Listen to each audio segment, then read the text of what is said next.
মুরগির মাংস দিয়ে কত রকমের যে রেসিপি তৈরি হয় বাঙালিদের হেসেলে, তা বলার বাইরে। হ্যাঁ guys, welcome back to another blog. ভিডিওটা আমি অনেকদিন আগে করেছিলাম, এখন আমি ভয়েস দিচ্ছি। যাই হোক, এখানে 500 চিকেন আছে, তাতে আমি স্বাদ মতো লবণ দিয়ে দিয়েছি, ধনিয়া গুঁড়ো 1 চা চামচ পরিমাণ দিয়েছি, হলুদ গুঁড়ো 1 চা চামচ পরিমাণ, আর লঙ্কার গুঁড়ো 1 চা চামচ পরিমাণ। তারপর টক দই দিয়ে দিয়েছি হাফ কাপ মতন, আর হাফ লেবুর রস দিয়ে দিয়েছি। আমি একটু লেট করেছিলাম, এখানে সরিষার তেল আর রসুনের পেস্ট করে রাখা, সেটা আমি এখানে দিয়ে ভালো করে মেখে নিয়ে রেখে দিচ্ছি 30 মিনিট। তারপরে এখানে আমি প্যান নিয়েছি, প্যানে তেল দিয়ে দিয়েছি, সরিষার তেল। এটা একটু গরম হওয়াতে 2 শুকনো লঙ্কা, 1 তেজপাতা, 3টে এলাচ, 3টে লবঙ্গ, আর একটু দারচিনি। এটাকে একটু নাড়াচাড়া করে এরপর দিয়ে দেবো 3টে মিডিয়াম সাইজের পেঁয়াজ কুচি।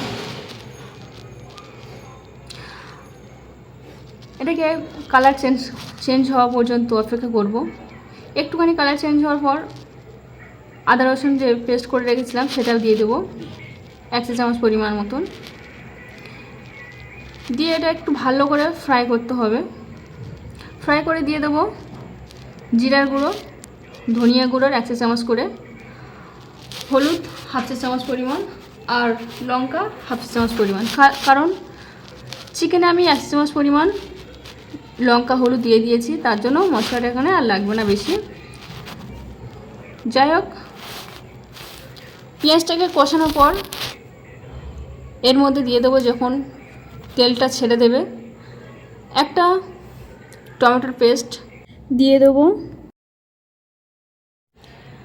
এগুলি আবার ভালো করে কষিয়ে নিতে হবে, কোনো রকম পানি দেওয়া যাবে না। টমেটোটা যখন ভালো করে কষানো হয়ে যাবে, তেল ছেড়ে দেবে, তখন দিয়ে দেবো লবণ, স্বাদ মতন লবণ দিয়ে দেবো।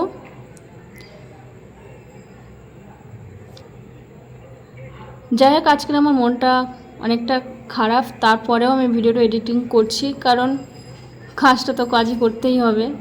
অনেকটা শর্ট টাইমের মধ্যে করছি, টাইম ছিল না তোমাদের জন্য। কষানো হয়ে গেলে তারপর খুবই সামান্য পরিমাণ এখানে পানি দিয়ে দিয়েছি। এবার এটা একটু নাড়াচাড়া করে ফোটা পর্যন্ত অপেক্ষা করব।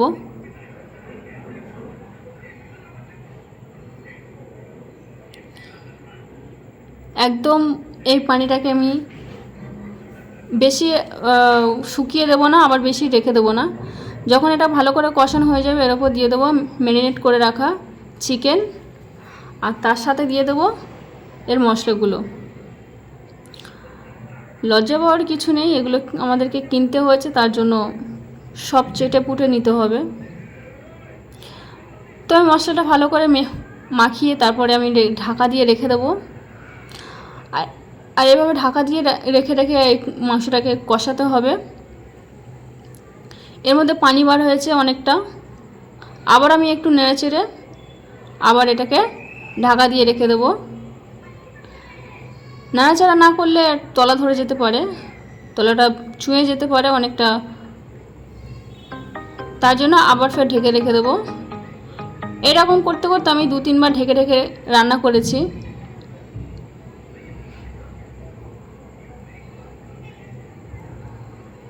আমার অলমোস্ট এটা প্রায় কষানো হয়ে গিয়েছে।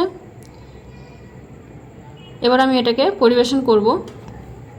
আমি কষেছি 15-20 মিনিট ধরে, আপনারাও তাই করবেন। দেখতেও যেমন ভালো হয়েছে, খেতেও সুস্বাদু হয়েছে। ভিডিওটা আমি পরে করছি, অনেক দিন আগেই করা ছিল ভিডিওটা, আর টাইম যখন মানুষের যায় না তখন নিকাজ তো খই ভাজা, একটা কথাই আছে। তো ভিডিওটা কেমন হচ্ছে লাইক কমেন্ট শেয়ার করে জানাবেন। পেজ থেকে দেখলে ফলো করবেন, ইউটিউবে থেকে দেখলে সাবস্ক্রাইব করবেন। Thank you for watching. সম্পূর্ণ ভিডিও দেখার জন্য দেখা হচ্ছে নেক্সট ভিডিও।